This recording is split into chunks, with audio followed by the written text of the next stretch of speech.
কলকাতায় আসার পর যখনই জানালার বাইরে একটাবার চোখ রেখেছি তখনই দেখেছি কোনো না কোনো একটা ফ্লাইট হয় টেক অফ করছে বা ল্যান্ডিং হওয়ার জন্য আসছে। নিচ থেকে হাঁ করে আজও আমি ওই ফ্লাইটগুলোকে তাকিয়ে থাকি। অনেকেই বলে তুই তো সারাদিন দেখিস তাও মন ভরে না। আমি ওদের একটাই উত্তর দিই, না ভরে না।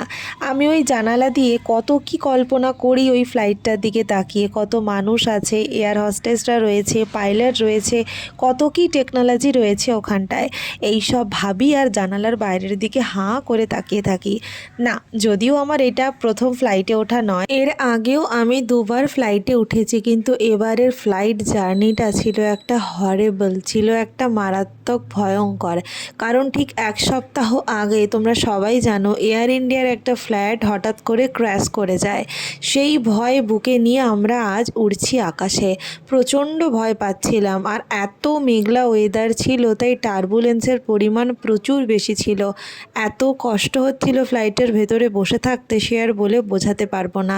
খালি মনে হচ্ছিল কোনো রকমভাবে একবার শুধু বাড়িটা পৌঁছে যাই, বাস, আর কিছু চাই না।